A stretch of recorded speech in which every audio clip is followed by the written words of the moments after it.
Olá pessoal, aqui quem fala é o engenheiro agrônomo André Futman do canal Plantas Sem Mistério e blog Orquídea Sem Mistério. Bom, gente, vocês estão vendo aqui, eu estou no espaço do milho e feijão e agora eu vou estar falando mais precisamente do feijão. Vamos falar dos cuidados gerais dos nossos feijoeiros consorciados com milho. Vamos lá então, pessoal?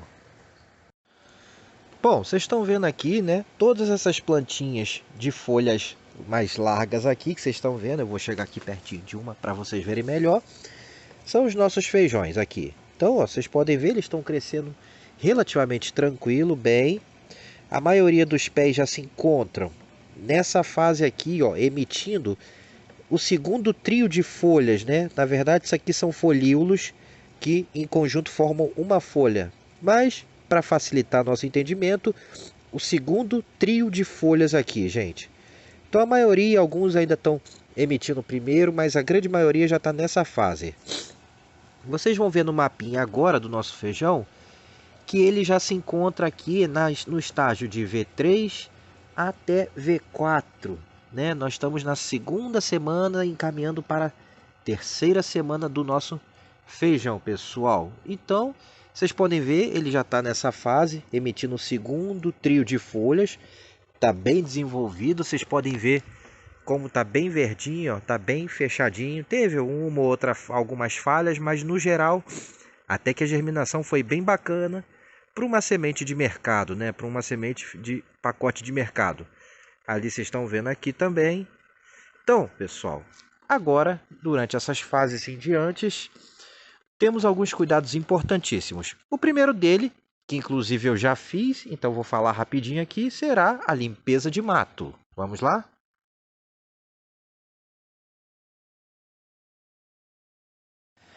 Assim como no milho e qualquer outra planta, gente, a gente precisa manter o mato limpo até o momento em que a planta consiga dominar o espaço e fechar completamente. Então, nessa fase aqui ainda inicial, eu vou precisar fazer pelo menos mais uma limpeza de mato, talvez duas. Fiz essa semana já, então vocês podem ver, já está limpo. O mato está deitado aqui, porque eu deixo ele para apodrecer no local, que é bom. Mas já foi limpo. Então agora só na outra semana. Então a gente vai fazer isso nessa fase nova da planta, né, que ela ainda está jovem, até o momento em que ela já fechou e que você já praticamente não consiga mais entrar na área, beleza? Então, fundamental, porque o mato atrapalha o desenvolvimento da planta. E ainda falando de mato, gente, a gente pode, para evitar e desacelerar, né, retardar o crescimento do mato, o uso da boa e velha cobertura morta. Então, palha de grama cortada, palha do próprio milho ou outra palhada qualquer no chão é muito bom porque ajuda a evitar o crescimento do mato, além de outros benefícios como manter a umidade do solo, evitar superaquecimento, fornecer material orgânico que vai liberando gradativamente e liberando nutrientes para a planta. Então, tem uma série de benefícios protegendo a sua planta, gente. Beleza? Bom, então falei do mato e rapidamente da cobertura morta do nosso feijão, gente. Agora, uma vez que eu falei disso, o próximo assunto é adubação de cobertura do nosso feijão consorciado. Vamos lá?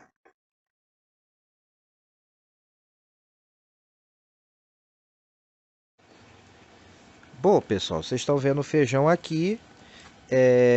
E o feijão, embora ele seja uma leguminosa, que as leguminosas, gente, falando rapidamente, são plantas em grande parte que têm a capacidade especial de se associar com bactérias que na sua raiz formam uma estrutura que chama nódulo e dentro dessa estrutura que funciona como pequenas fábricas, ela tem capacidade de transformar o nitrogênio da atmosfera, que é inerte, ou seja, a planta sozinha não consegue absorver esse nitrogênio e utilizá-lo, mas com a ajuda dessas bactérias, nesses nódulos, essas leguminosas conseguem pegar esse nitrogênio da atmosfera e transformar numa forma que a planta consiga assimilar e assim produzir os seus compostos essenciais para a sua vida, gente.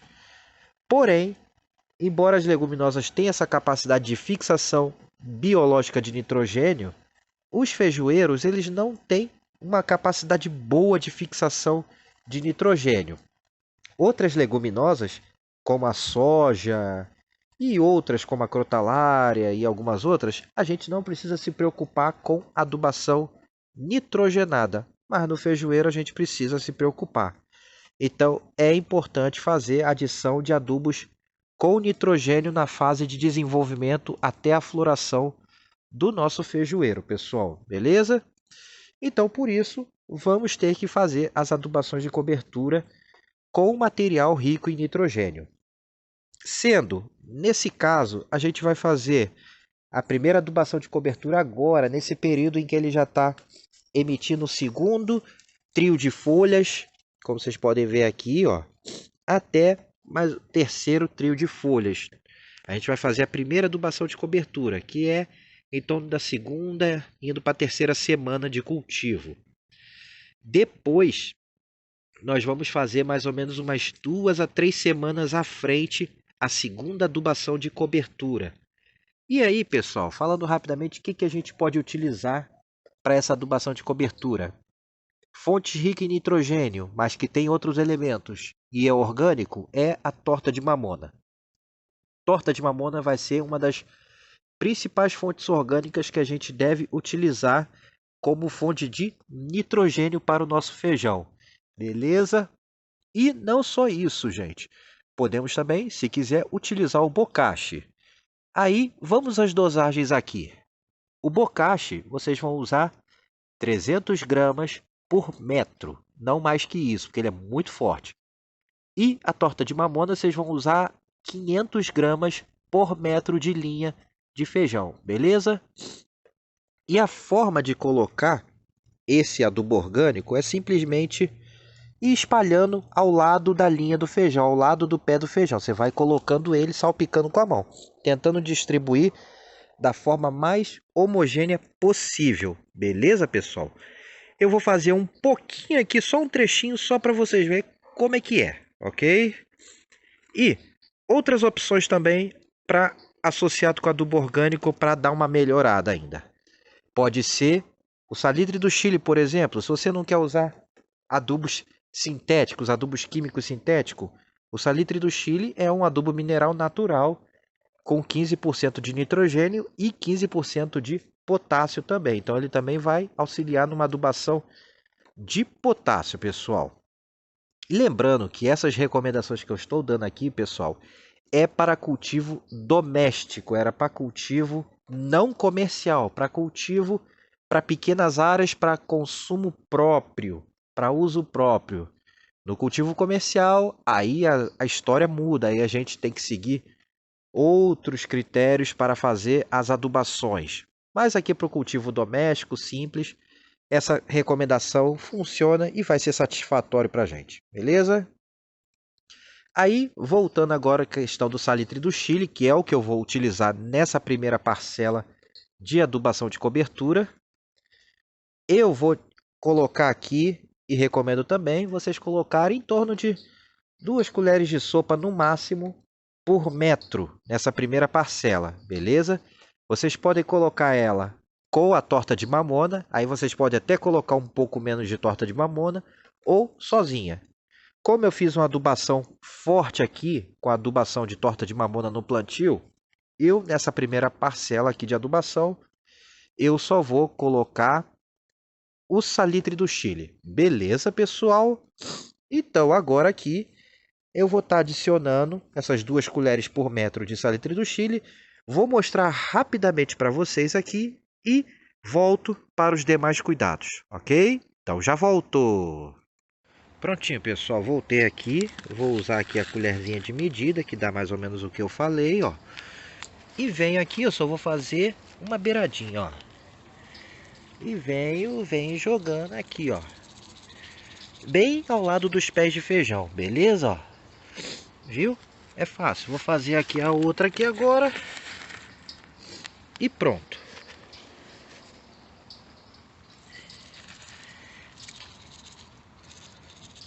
Prontinho, pessoal. Muito simples, né? É só fazer isso ao longo de toda a linha dos seus feijões, beleza? Então eu fiz aqui só para exemplificar vocês. Então agora nós vamos para os demais cuidados. Como a luz já está meio fraca, eu vou falar agora do controle das pragas e das doenças.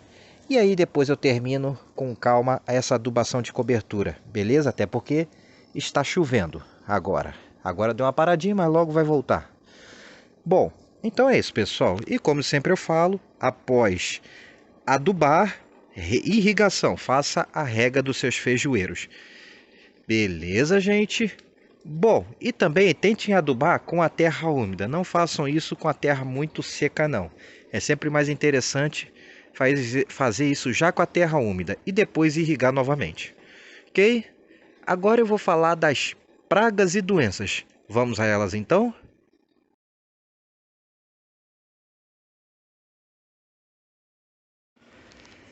Pragas e doenças, pessoal. Mudei aqui de ângulo só para vocês verem melhor os feijões. Bom, o feijoeiro, embora seja uma planta fácil de cultivo, uma planta tranquila, relativamente fácil, ela também tem suas pragas e suas doenças. Como são muitas pragas e muitas doenças, principalmente as doenças, eu vou deixar por escrito material, texto em PDF para quem quiser fazer a leitura e ver os nomes, as lesões, sintomas, como é que elas são propriamente ditas e a forma de controle individual de cada doença. Mas eu vou aqui falar um pouco mais das pragas, que é mais comum da gente ver. Bom, em relação à praga, principalmente nessa fase jovem aqui, nós temos as lagartas, que são sempre uma praga importante. Dentre elas, nós temos aquelas boas e velhas lagartas que atacam outras plantas, como lagarta-rosca, lagarta elasmo e algumas outras lagartas também, que podem atacar. Eu vou deixar aqui algumas imagens enquanto eu estou falando. Temos também, pessoal, a vaquinha, que é um besouro, e alguns outros besouros que podem causar furos nas folhas. Vamos ver se eu acho algum aqui, ó. Aqui para vocês, ó, isso aqui é um ataque típico de besouros ou vaquinhas, que também é um tipo de besouro. Então vocês podem ver aqui, eles normalmente fazem furos mais arredondados nas folhas, ó. Então aqui são pequenos besouros que fazem furos e a vaquinha também. Beleza? Aqui vocês podem ver ataques típicos de besouro. Não está muito sério, mas atacou um pouquinho. Também, pessoal, a larva da vaquinha, que é chamada de larva alfinete, ela pode atacar o feijão e matar a planta. Ela pode entrar dentro do caule da planta, da raiz também, e ir brocando a planta e a planta acaba morrendo. Então é outra praga importante, a vaquinha. Temos também as lesmas, que é um problema em feijão, principalmente quando ele está novinho. Elas podem atacar seriamente os seus feijoeiros também. Então tem que ficar de olho nas lesmas, no caracol, no caramujo africano, em todos eles. Beleza, pessoal?